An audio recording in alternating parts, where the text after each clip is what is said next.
வணக்கம். இன்றைய முக்கிய செய்திகள். புதுச்சேரி சட்டப்பேரவை பட்ஜெட் கூட்டத்தொடரின் 4வது நாளான இன்று ஆளுநர் உரைக்கு சட்டமன்ற உறுப்பினர்கள் நன்றி தெரிவிக்கும் தீர்மானத்தின் பொழுது குறுக்கிட்டு பேசிய சட்டமன்ற எதிர்க்கட்சித் தலைவர் சிவா அவர்கள், புதுவை மத்திய பல்கலைக்கழகத்தின் கீழ் அரசு மருத்துவக் கல்லூரிகள் உட்பட 4 தனியார் மருத்துவக் கல்லூரிகள் உள்ளன. இங்கு பயிலும் 830 முதலாம் ஆண்டு MBBS மாணவர்களுக்கு இன்று 5ஆம் தேதி முதல் முதலாண்டு மருத்துவ தேர்வு நடக்கும் என அறிவிக்கப்பட்டிருந்தது. இந்த தேர்வுகள் அனைத்தும் திடீரென்று ரத்து செய்து இணைப்பு கல்லூரிகளின் டீன்கள், இயக்குநர்களுக்கு சுற்றறிக்கை அனுப்பப்பட்டுள்ள செய்தி அறிந்து மாணவர்கள் அதிர்ச்சி அடைந்துள்ளனர். இதற்கு முதலாம் ஆண்டு தேர்வுக்கான கேள்வித்தாள் வெளியானதால் தேர்வு ஒத்திவைக்கப்பட்டுள்ளதாகவும், ஒரு தனியார் மருத்துவக் கல்லூரியின் 250 இடங்களில் 150 இடங்களுக்கு மட்டுமே புதுச்சேரி பல்கலைக்கழகம் அப்ளியேட் அளித்துள்ளது. மீதமுள்ள 100 இடங்களுக்கு இன்னும் இணைப்பு அங்கீகாரம் அளிக்கவில்லை. அதற்கு அனுமதி அளிக்க காலதாமதம் ஆவதால் தேர்வு ஒத்திவைக்கப்பட்டுள்ளது என்றும் மாறுபட்ட கருத்தும் உள்ளது. மேலும் பல்வேறு குற்றச்சாட்டுகள் தொடர்ந்து வெளியாகி வருவது பல்வேறு சந்தேகங்களை எழுப்பியுள்ளது என்றார். இதுகுறித்து பல்கலைக்கழக தரப்பு உரிய விளக்கங்கள் ஏதுமின்றி இதுவரை தருவதில் இழுபறி நீடிக்கின்றது. ஆகவே இதுகுறித்து புதுச்சேரி அரசு தகுந்த விளக்கத்தை அளிக்க வேண்டும் என்று இந்த அவையின் வாயிலாக கேட்டுக்கொள்கின்றேன் என பேசினார். இதில் பதிலளித்து பேசிய முதலமைச்சர் ரங்கசாமி, இதுகுறித்து தகவல் தனக்கு தெரியவில்லை என்றும் இது தொடர்பாக விசாரணை நடத்தி முழு விவரம் தெரிவிக்கப்படும் என தெரிவித்தார். பாஜக தலைவரை போல சபாநாயகர் செல்வம் செயல்படுவதாக கூறி சட்டமன்ற எதிர்க்கட்சித் தலைவர் சிவா அவர்கள் தலைமையில் புதுச்சேரி சட்டப்பேரவையில் இருந்து திமுக, காங்கிரஸ் சட்டமன்ற உறுப்பினர்கள் வெளிநடப்பு செய்தனர். புதுச்சேரி சட்டப்பேரவை பட்ஜெட் கூட்டத்தொடரின் 4வது நாளான இன்று ஆளுநர் உரைக்கு நன்றி தெரிவிக்கும் தீர்மானத்தின் மீது பேசிய காங்கிரஸ் சட்டமன்ற உறுப்பினர் வைத்தியநாதன், புதுச்சேரிக்கு பிரதமர் மோடி கூறிய திட்டங்கள் எதுவும் நிறைவேற்றவில்லை, அதேபோல் மாநில அந்தஸ்து பெறவில்லை என பேசினார். அப்பொழுது குறுக்கிட்ட பாஜக அமைச்சர் நமச்சிவாயம், பிரதமர் மோடி கூறியது போல் புதுச்சேரியை பெஸ்ட் புதுச்சேரியாக மாற்ற அனைத்து திட்டங்களும் நிறைவேற்றப்படுகின்றது என தெரிவித்தார். மேலும் மாநில அந்தஸ்து தொடர்பாக சபாநாயகர் செல்வம் பேசுகையில், 12 முறை காங்கிரஸ் ஆட்சியில் ஏன் மாநில அந்தஸ்து பெறவில்லை என கேள்வி எழுப்பினார்.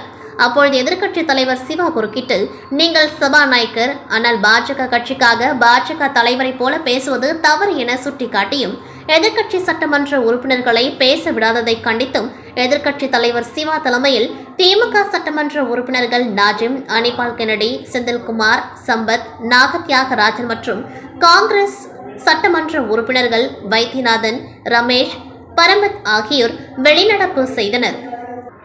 புதுச்சேரி பட்ஜெட் கூட்டத்தொடர் கடந்த 31ஆம் தேதி ஆளுநர் உரையுடன் தொடங்கியது. 2024-2025 ஆண்டிற்கான 12,700 கோடிக்கான பட்ஜெட்டை முதலமைச்சர் ரங்கசாமி வெள்ளியன்று தாக்கல் செய்தார்.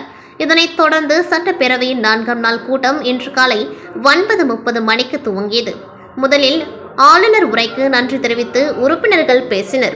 அப்பொழுது எதிர்க்கட்சித் தலைவர் சிவா, புதுச்சேரிக்கு மாநில அந்தஸ்து கோரி பலமுறை பேரவையில் தீர்மானம் நிறைவேற்றியும் இதுவரை ஒன்றிய அரசு மாநில அந்தஸ்து வழங்கவில்லை.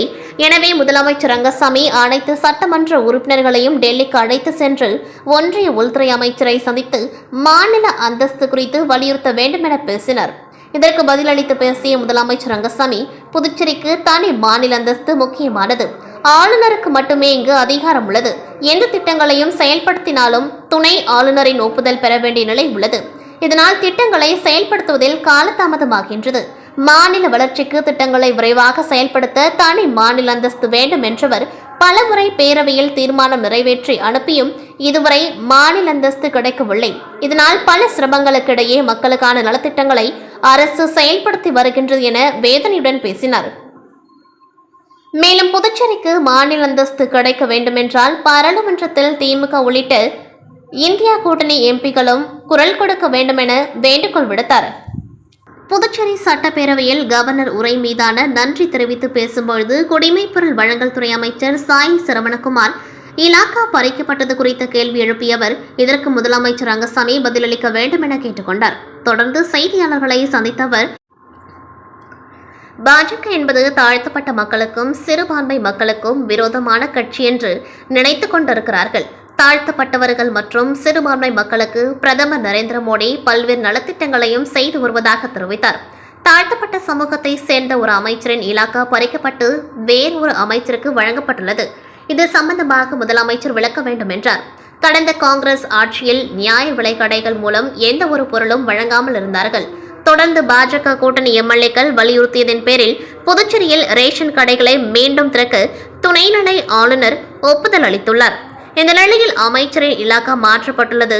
இது எங்களுக்கு பெருத்த சந்தேகத்தை ஏற்படுத்தியுள்ளது என்று குறிப்பிட்ட கல்யாண சுந்தரம், அமைச்சர் சாய் சரவணன் குமாரிடமிருந்து பறிக்கப்பட்ட இலாகாவை மீண்டும் அவருக்கே வழங்க வேண்டும் என்று கேட்டுக்கொண்டார். ஏற்கனவே தாழ்த்தப்பட்ட சமூகத்தை சேர்ந்த சந்திர பிரியங்கா அமைச்சர் பதவியிலிருந்து நீக்கப்பட்டிருக்கின்றார். தற்போது அமைச்சர் சாய் சரவணகுமாரின் இலாகா பறிக்கப்பட்டுள்ளது. இதற்கும் பாஜகவுக்கும் எந்தவித சம்பந்தமும் இல்லை என்று தெரிவித்தார்.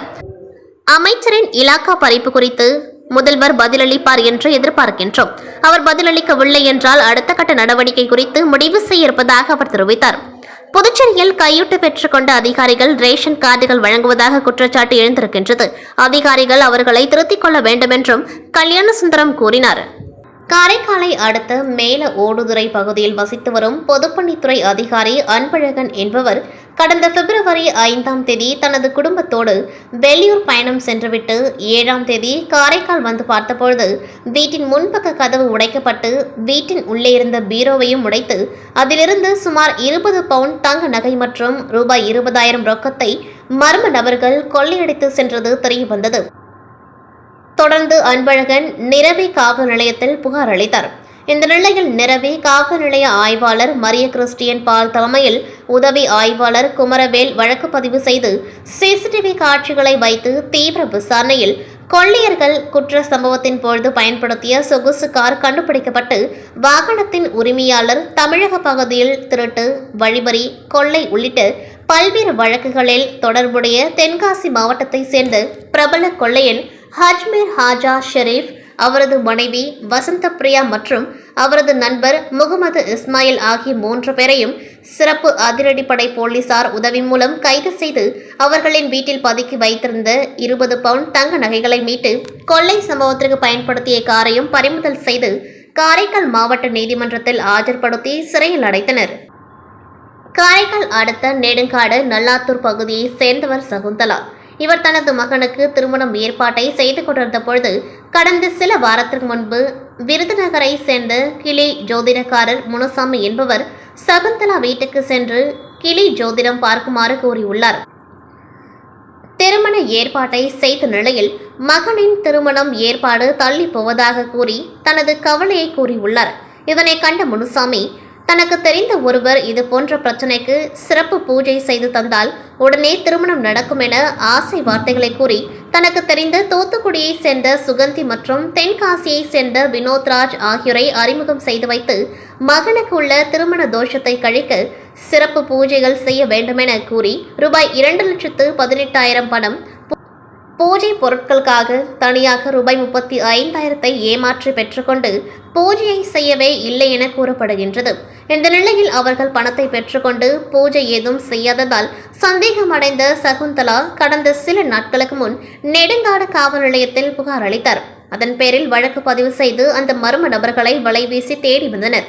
அப்பொழுது திருமண தோஷம் கழிப்பதாக கூறி பூஜை செய்வதற்கு பணத்தை பெற்றுக்கொண்டு மோசடி செய்த முனுசாமி, சுகந்தி, வினோத்ராஜ் என 3 பேரும் தமிழக பகுதியில் இதை போன்று அவர்களின் கைவரிசையை காட்டும் பொழுது அவர்களை போலீசார் கைது செய்து அவர்களிடமிருந்து ரூபாய் 12,000 பணம், பூஜை பொருட்களை பறிமுதல் செய்து காரைக்கால் நீதிமன்றத்தில் ஆஜர்படுத்தி சிறையில் அடைத்தனர். புதுச்சேரி உருளைன்பேட்டை வீதி பகுதியில் அருள்மிகு ஸ்ரீ சுகாம்பிகை அம்மன் ஆலயம் அமைந்துள்ளது. இவ்வாலயத்தில் 96வது ஆடிப்பெருக்கு விழா கடந்த 1ஆம் தேதி விக்னேஸ்வர பூஜை, கணபதி ஹோமம் மற்றும் கொடியேற்றுதலுடன் நடைபெற்றது. தொடர்ந்து அம்மனுக்கு சிறப்பு அபிஷேக ஆராதனைகள், பல்வேறு வாகனங்களில் வீதி உலாவும் நடைபெற்றது. விழாவின் ஒரு பகுதியாக சுவாமி வீதி உலாவும் நடைபெற்றது. மேலும் இதில் எதிர்க்கட்சி தலைவரும் திமுக மாநில அமைப்பாளருமான சிவா மற்றும் உருளைன்பேட்டை தொகுதி பொறுப்பாளர் கோபால் ஆகியோர் கலந்து கொண்டு சுவாமி தரிசனம் செய்தனர். மேலும் இந்நிகழ்ச்சிக்கான ஏற்பாடுகளை தொகுதி செயலாளர் சக்திவேல், லட்சுமி குடும்பத்தினர் செய்திருந்தனர். மேலும் இந்நிகழ்ச்சிக்கான ஏற்பாடுகளை கோவில் நிர்வாக குழு மற்றும் ஊர் பொதுமக்கள் செய்திருந்தனர். அதைத் தொடர்ந்து பொதுமக்களுக்கு அன்னதானமும் வழங்கப்பட்டது. புதுவை மாநில அளவிலான கண் பார்வை அற்றவர்களுக்கான கைப்பந்து போட்டி கிழக்கு கடற்கரை சாலையில் உள்ள சங்கர வித்யாலயா பள்ளியில் நடைபெற்றது. இதில் புதுவை மற்றும் தமிழகத்தை சேர்ந்த 100க்கும் மேற்பட்டோர் கலந்து கொண்டார்கள். மேலும் இதில் வெற்றி பெற்றதற்கு பரிசளிப்பு விழா நடைபெற்றது. இதில் சபாநாயகர் செல்வம் மற்றும் பாஜக நகர மாவட்ட பொதுச் செயலாளர் செந்தில்குமரன் கலந்து கொண்டு பரிசுகள் வழங்கி பாராட்டினர். இதில் 100க்கும் மேற்பட்ட கண் பார்வையற்ற மாணவர்கள் கலந்து கொண்டார்கள். இந்நிகழ்ச்சிக்கான ஏற்பாடுகளை சாஷன் அமைப்பு, லயன்ஸ் கிளப் ஆஃப் பாண்டிச்சேரி அமைப்பும் செய்திருந்தது.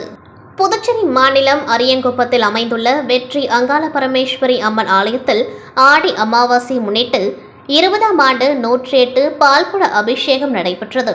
முன்னதாக அம்மனுக்கு சிறப்பு பூஜை மற்றும் அபிஷேகத்தை தொடர்ந்து 108 பால்குடம் பக்தர்கள் மாடவீதி வலம் வந்து அம்மனுக்கு 108 பால்குட அபிஷேகம் நடைபெற்று அலங்கரிக்கப்பட்ட அங்காள பரமேஸ்வரி அம்மனுக்கு மகா தீப ஆராதனையும் அதனைத் தொடர்ந்து பிரசாதம் மற்றும் அன்னதானம் நடைபெற்றது. இவ்விழாவிற்கு ஏற்பாடுகளை கோவில் நிர்வாகிகள், இளைஞர்கள் மற்றும் ஊர் பொதுமக்கள் செய்திருந்தனர். இதில் ஏராளமான பக்தர்கள் கலந்து கொண்டு சுவாமி தரிசனம் செய்தனர். புதுச்சேரி அடுத்த இரும்பை கிராமத்தில் அமைந்துள்ள அருள்மிகு ஸ்ரீ 18ஆம் படி கருப்பசுவாமி கோவிலில் ஆடி அமாவாசை முன்னிட்டு 108 பால்குட அபிஷேகம் நடைபெற்றது. 18ஆம் படி கருப்பருக்கு சிறப்பு அபிஷேகம் மற்றும் பூஜை நடைபெற்ற பின் பக்தர்களால் கொண்டுவரப்பட்ட 108 பால்குடம் வைத்து பாலபிஷேகம் நடைபெற்றது. அதனைத் தொடர்ந்து மகா தீப ஆராதனை நடைபெற்றது. 18ஆம் படி கருப்பசுவாமிக்கு பிடித்த படையில் வைத்து ஏராளமான பக்தர்கள் வழிபட்டனர். அதனைத் தொடர்ந்து பக்தர்களுக்கு அருள் பிரசாதமும் மற்றும் அன்னதானமும் வழங்கப்பட்டது. இவ்விழாவுக்கான ஏற்பாடுகளை கோவில் நிர்வாகி கேசவன் மற்றும் பக்தர்கள், ஊர் பொதுமக்கள் ஏற்பாடு செய்திருந்தனர். இதில் ஏராளமான பக்தர்கள் கலந்து கொண்டு சுவாமி தரிசனம் செய்தனர். பகுஜன் சமாஜ் கட்சி தமிழ்நாடு தலைவர் ஆம்ஸ்ட்ராங் கடந்த சில மாதங்களுக்கு முன்பு படுகொலை செய்யப்பட்டார். இதனை கண்டித்து தமிழ்நாடு மற்றும் புதுச்சேரியில் பல்வேறு இடங்களில் போராட்டம் மற்றும் கண்டன கூட்டங்கள் நடைபெற்றது. அதன் ஒரு பகுதியாக பொது செயலகத்தில் கண்டன கூட்டம் நடைபெற்றது. இதில் சத்யராஜ் தலைமை தாங்கினர். வழக்கறிஞர் பிரவீன் முன்னிலை வகித்தார். பேராசிரியர் முருகவேல், பன்னீர்செல்வம், அருள் பிரகாஷ் ஆகியோர் கருத்துரை வழங்கினர். எவிடன்ஸ் செயல் இயக்குனர் எவிடன்ஸ் கதிர் சிறப்புரையாற்றினர். இறுதியாக ஜெயபிரகாஷ் நன்றியுரை வழங்கினார். நிகழ்ச்சியின் முன்னதாக ஆம்ஸ்ட்ராங் படத்திற்கு மலர் தூவி அஞ்சலி செலுத்தப்பட்டது. மேலும் இந்நிகழ்ச்சியில் பல்வேறு தலித் அமைப்பை சேர்ந்த நிர்வாகிகள் பலர் கலந்து கொண்டார்கள்.